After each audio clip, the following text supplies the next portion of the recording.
बड़ी थी इसलिए पहले उसकी शादी तय की गई। एक दिन घर में सीमा और राधा अपने माता पिता के साथ बैठे हुए थे। सीमा बेटा, मैंने तुम्हारे लिए एक लड़का देखा है। ये देखो, ये उसकी फोटो है। ये तो बताइए पापा कि लड़का कितना पढ़ा लिखा है, उसका घर परिवार कैसा है। मैं नहीं चाहती कि मेरी शादी किसी कम पढ़े लिखे या गरीब से हो जाए। अरे बेटा, लड़का बैंक में ऊंचे पद पर है, अच्छा खाता पीता घराना है उसका, रुपए पैसों की कोई कमी नहीं है। तो फिर ठीक है, मुझे मंजूर है ये रिश्ता। निश्चित समय पर बड़े धूमधाम से सीमा की शादी कर दी गई।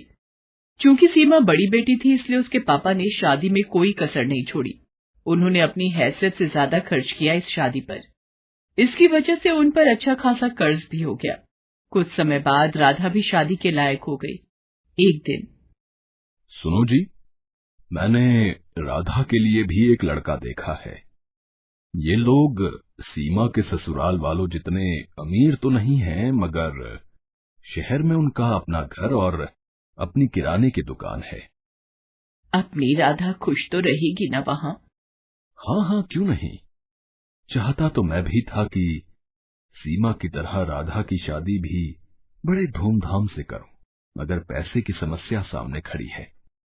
कितने बड़े बड़े घरों में उसके लिए रिश्ता देखा, मगर पैसों की वजह से बात आगे नहीं बढ़ पाई। तभी राधा वहाँ आ जाती है। वो अपने माता पिता की सारी बातें सुन चुकी थी।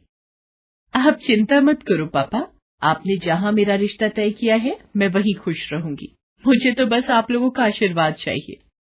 राधा की बातें सुनकर उसके पिता को थोड़ी शांति मिली।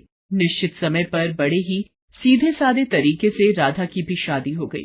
राधा के ससुराल में केवल उसकी सास थी, जो अक्सर बीमार रहा करती थी। राधा ने आते ही घर की सारी जिम्मेदारी अपने सर ले ली, जिससे उसकी सास को बड़ी राहत मिली। राधा दिन भर घर का काम करती थी और समय मिलने पर वह दुकान के कामों में अपने पति का हाथ भी बटाती थी। उधर सीमा की जिंदगी ऐशो आराम से गुजर रही थी। कभी शॉपिंग तो कभी किटी पार्टी। उसका सारा समय इन्हीं चीजों में बीतता था। एक दिन राधा और उसके पति दुकान पर थे। तभी वहाँ एक चमचमाती कार आकर रुकी। उसमें से सीमा और उसके पति निकले। सीमा के हाथ में मिठाई का डिब्बा था। दोनों दुकान में गए और सीमा राधा को मिठाई का डिब्बा देते हुए बोली, तेरे जीजा जी ने आज ही इस कार की डिलीवरी ली है। पूरे 20 लाख की कार है। मैंने सोचा ये खुशखबरी राधा को दी जाए। दरअसल सीमा राधा को जलाने के लिए अपनी कार दिखाने वहां आई थी, मगर भोली भाली राधा उसकी इस चाल को समझ नहीं पाई। मगर राधा का पति अनिल इन बातों को समझ गया। सीमा और उसके पति के जाने के बाद अनिल बोला, तुम्हारी बहन यहाँ खुशखबरी देने नहीं आई थी, बल्कि हमें जलाने के लिए यहाँ आई थी। वो जानती है ना कि हमारी हैसियत नहीं है ना कार खरीदने की, इसलिए अपनी नई कार दिखाकर हमें जलाना चाहती थी। नहीं जी, ऐसी कोई बात नहीं है। वो भला हमें क्यों जलाना चाहेगी? ऐसी ही बात है। उसे पता है ना कि मैं कभी कार नहीं खरीद सकता, मामूली दुकानदार जो हूँ, और उसका पति तो बैंक में बड़ा अफसर है ना। क्यों? किसने कहा कि तुम कभी कार नहीं खरीद सकते? तुम जरूर कार खरीदोगे। अरे सीमा का पति तो बैंक में नौकरी करता है। एक हिसाब से देखें तो वो बैंक का नौकर है, उसे बैंक के हिसाब से काम करना पड़ता है। मगर यहाँ तुम तो अपने मालिक हो, तो तुम जैसे चाहो अपनी मर्जी के मुताबिक काम कर सकते हो। अगर तुम ठान लो तो कुछ भी कर सकते हो। मैं हर कदम पर तुम्हारे साथ हूँ। देखना, थोड़े ही दिनों में तुम एक कार क्या 10 कारों के मालिक बन जाओगे।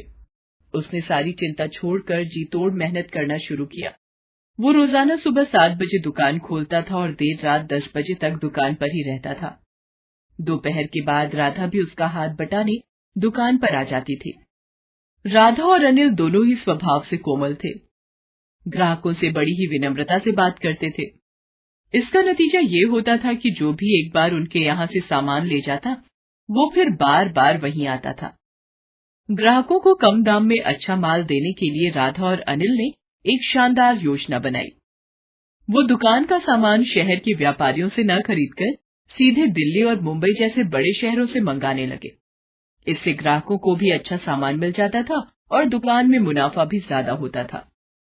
इस तरह धीरे धीरे कुछ ही सालों में अनिल ने राधा के नाम से कई किराने, फल, सब्जियों और डेयरी उत्पादों की दुकानों का शुभारंभ किया और उनका नाम रखा राधा ग्रोसरी मार्ट।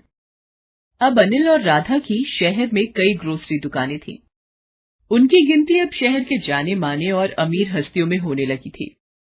राधा की सास तो खुशी से फूली नहीं समाती थी। वो सबसे कहती थी, अरे मेरी बहू तो साक्षात लक्ष्मी का रूप है। वो इस घर में आई और देखो घर को क्या से क्या बना दिया। साक्षात लक्ष्मी है मेरी बहू। मिट्टी को हाथ लगा दे तो सोना बन जाए। एक दिन अनिल नई कार लेकर घर आया। अरे फिर नई कार ले आए? मैं कुछ नहीं कर रहा। ये तो तुम्हारी बात ही सच हो रही है। कौन सी बात? अरे तुमने ही तो कहा था ना कि मैं 1 नहीं 10 कारों का मालिक बनूंगा। लो उनमें से 7 तो आ गई, बस अब 3 और बची हैं। राधा खिलखिलाकर हंस दी। चलो इसी खुशी में तुम्हारी बहन के घर मिठाई दे आए। दोनों मिठाई लेकर सीमा के घर चले।